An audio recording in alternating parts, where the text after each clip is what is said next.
सुप्रभात बच्चों, आज हम कक्षा 3 विषय हिंदी का पाठ 13 अजमेर की यात्रा, इस पाठ को आप पढ़ चुके हैं। इसका आज हम अभ्यास कार्य करेंगे।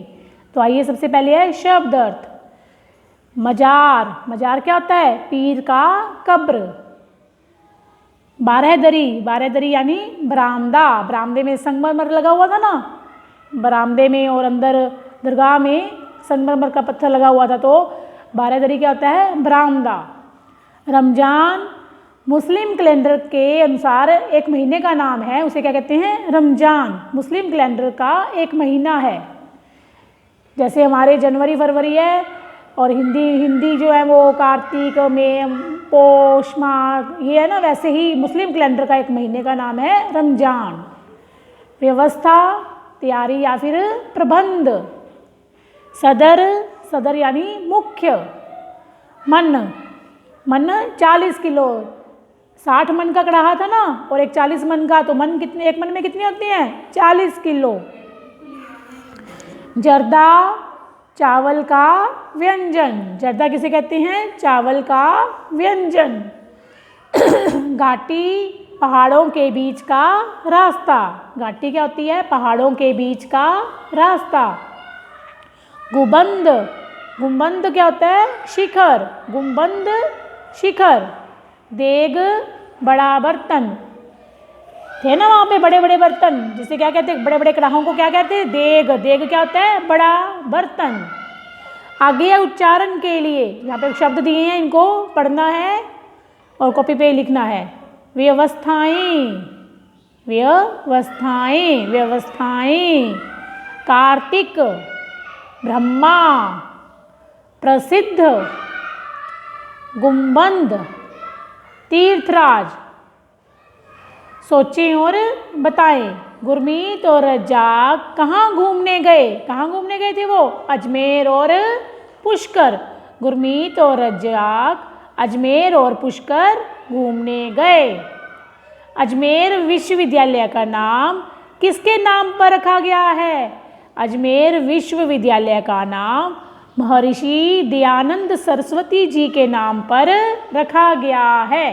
किसके नाम पर रखा गया है? महर्षि दयानंद सरस्वती जी के नाम पर।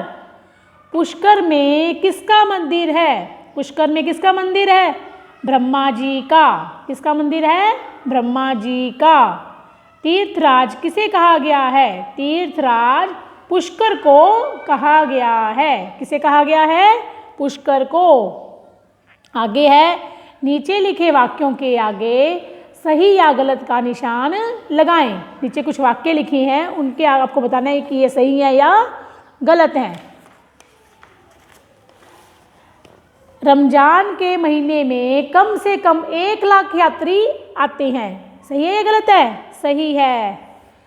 रज्जाक मदार में रहता है। रज्जाक कहाँ रहता है? मदार में। तो सही है या गलत है? गलत है। रज्जाक कहाँ रहता था? सदर बाजार में। गुरमीत रेल से अजमेर गया। किससे गया था वो? रेल से। तो ये क्या है? सही है। अजमेर की यात्रा गुरमीत ने अकेले की। अकेले की थी? नहीं, उसके साथ रज्जाक भी घूमने गया था। तो ये क्या है? गलत है। उर्स के समय देग में बने चावल बांटने को देग लूटना कहते हैं। सही है या गलत है? सही है। रमजान के महीने में अजमेर सोच समझ कर आने की बात रज्जाक ने क्यों कही? क्यों कही थी? क्योंकि अजमेर में उस महीने में बहुत ज़्यादा भीड़ होती है। रमजान के महीने में बहुत ज़्यादा भीड़ होने के कारण रज्जाक ने ऐसा कहा। क्या, क्यों कहा? कि रमजान के महीने में अजमेर में बहुत ज़्यादा भीड़ होने के कारण उसने ऐसा कहा। रमजान के दिनों में रज्जाक के मोहल्ले का प्रत्येक घर सुगंध से क्यों भर उठता है? क्यों भर उठता है? रमजान के दिनों में दरगाह बाजार, जहाँ रज्जाक का घर है, वहाँ गुलाब के फूलों की भीनी भीनी खुशबू फैली रहती है। क्या फैली रहती है? गुलाब के फूलों की भीनी भीनी खुशबू। और इसीलिए रमजान के दिनों में रज्जाक के मोहल्ले का प्रत्येक घर सुगंध से भर उठता है। क्योंकि रज्जाक का घर कहाँ पर है? दरगाह बाजार में। तो दरगाह बाजार में होने के कारण वहाँ पर गुलाब के फूलों की भीनी भीनी खुशबू जो है वो फैली रहती है। इसीलिए रमज़ान के दिनों में रज्जाक के मूल्य का प्रत्येक घर सुगंध से भर उठता है। यदि तुम अजमेर और पुष्कर जाओ तो वहाँ क्या क्या देखना पसंद करोगे? अब वो क्या क्या घूमे थे देखो। यदि हम अजमेर और पुष्कर जाएं तो अजमेर में दरगाह, अन्ना सागर, पृथ्वीराज जी का स्मारक, सोनी जी की नासिया, सुभाष बाग और दयानंद आश्रम, दयानंद स्वामी दयानंद जी का आश्रम देखना। और पुष्कर में ब्रह्मा जी का मंदिर, घाट, पुष्कर सरोवर, पंचकुंड, गायत्री देवी का मंदिर, सावित्री देवी का मंदिर देखना पसंद करेंगे। क्या क्या देखना पसंद करोगे? दोबारा देखो। अजमेर में दरगाह, अन्ना सागर झील, पृथ्वीराज जी का स्मारक, सोनी जी की नासिया, दयानंद जी का आश्रम और सुभाष बाग देखना पसंद करेंगे। और पुष्कर में घाट, पुष्कर सरोवर, ब्रह्मा जी का मंदिर, गायत्री देवी का मंदिर, सावित्री देवी का मंदिर और पंचकुंड देखना पसंद करेंगे। पुष्कर में पहाड़ी पर किसका मंदिर है? किसका मंदिर है पुष्कर में पहाड़ी पर? पुष्कर में पहाड़ी पर गायत्री देवी और सावित्री देवी का मंदिर है। किसका मंदिर है? पुष्कर में पहाड़ी पर गायत्री देवी और सावित्री देवी का मंदिर है। पंचकुंडों की क्या विशेषताएं हैं? क्या विशेषता है पंचकुंडों की?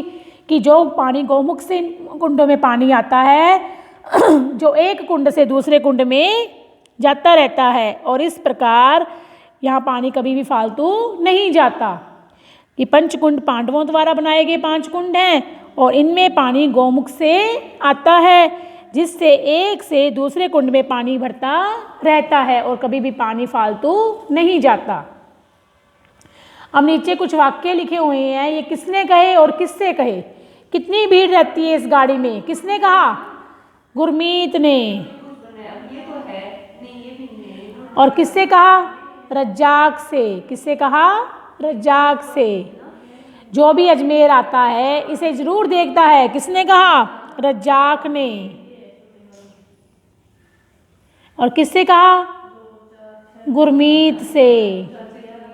बहुत सुंदर, इस तालाब में पानी भी काफ़ी है। किसने कहा? गुरमीत ने। और किससे कहा? रज्जाक से।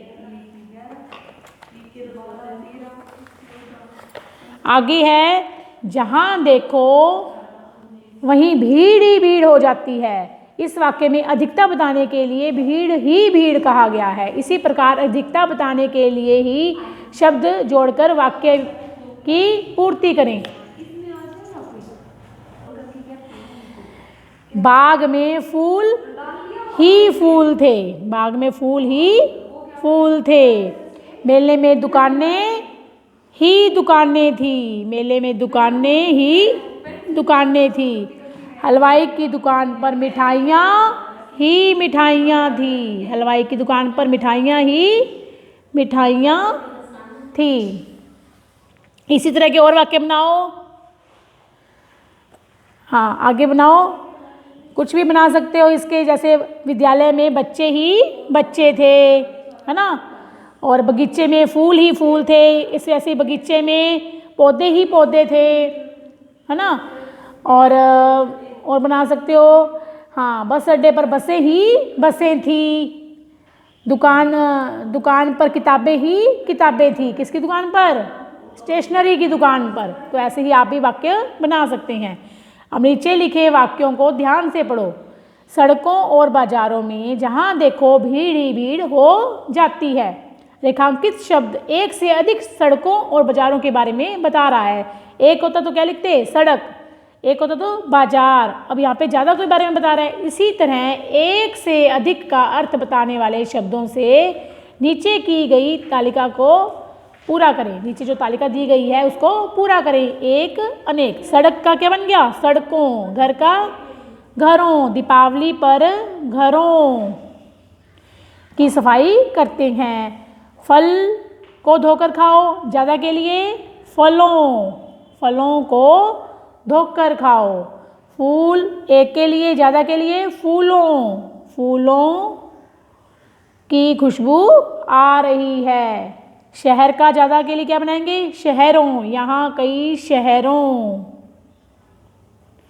के लोग हैं। यहाँ कई शहरों के लोग हैं।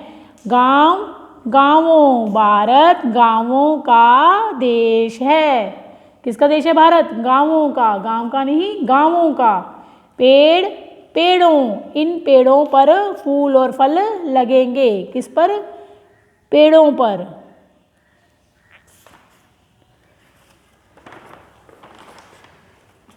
आगे यहाँ पर आपको अजमेर के दर्शनीय स्थलों के नाम लिखने हैं और इधर पुष्कर के दर्शनीय स्थलों के नाम लिखने हैं। तो आप इसमें लिखें, जैसे इसमें आ जाएंगे दरगाह, दरगाह बाजार, अन्ना सागर झील, पृथ्वीराज जी का स्मारक, सोनी जी की नासिया, सुभाष बाग, है ना। और पुष्कर में घाट, पुष्कर सरोवर, ब्रह्मा जी का मंदिर, गायत्री देवी का मंदिर, सावित्री देवी का मंदिर, पंचकुंड। तो ये सारे आपको उसमें हम लिखने हैं। धन्यवाद।